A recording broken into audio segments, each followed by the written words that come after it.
Video को start करने से पहले यदि आप अभी तक चैनल को सब्सक्राइब नहीं किए हैं तो प्लीज़ आप सबसे पहले सब्सक्राइब कर लीजिए और साथ में बेल आइकन को ज़रूर क्लिक कर लीजिएगा, क्योंकि जो भी वीडियो हम चैनल पर अपलोड करेंगे उसकी नोटिफिकेशन आपको सबसे पहले मिले।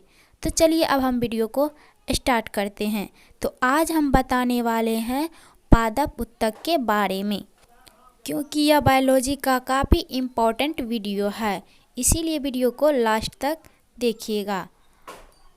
तो चलिए अब हम सबसे पहले थ्योरी समझ लेते हैं, उसके बाद टेस्ट लगाएंगे। तो ये रहा पादप उत्तक। और पादप उत्तक जो होता है वह समान उत्पत्ति तथा समान कार्यों को संपादित करने वाली कोशिकाओं के समूह को उत्तक कहते हैं। और क्षमता के आधार पर उत्तक जो है दो प्रकार के होते हैं।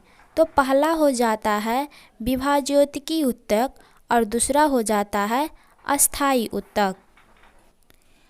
और विभाज्योतकी उत्तक जो है यह उत्तक ऐसे कोशिकाओं का समूह होता है जिनमें बार बार सूत्रीय विभाजन करने की क्षमता होती है।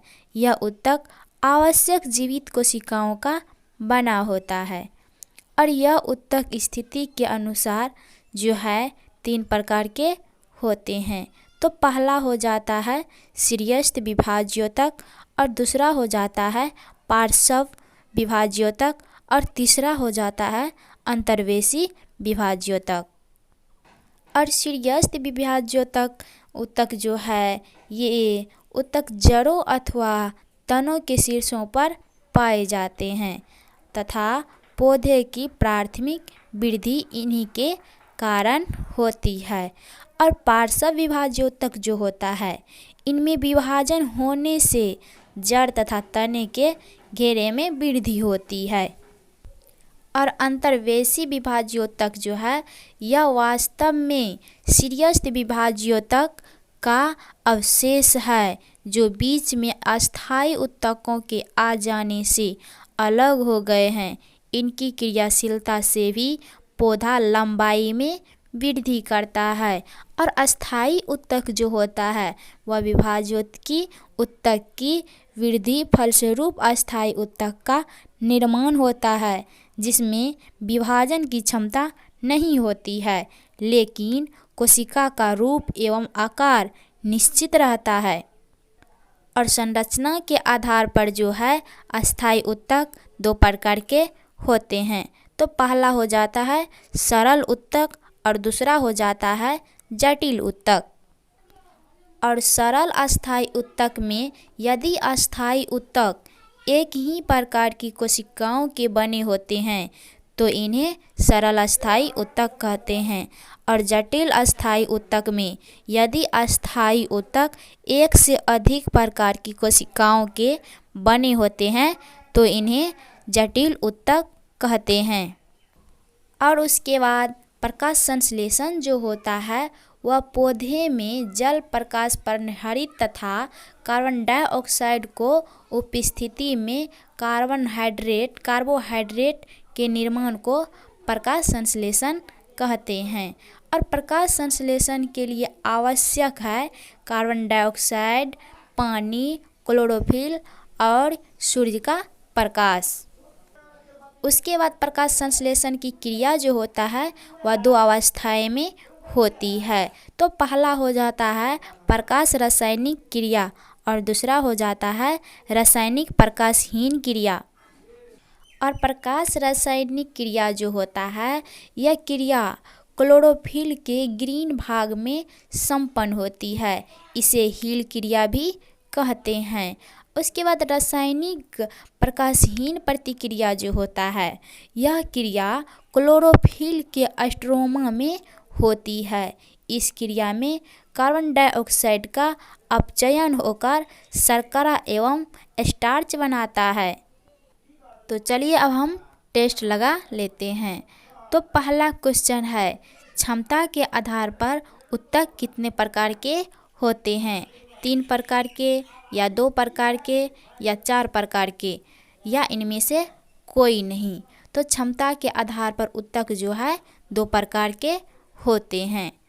तो नेक्स्ट है, निम्नलिखित में से कौन सा ऊतक बार बार सूत्री विभाजन की क्षमता रखती है?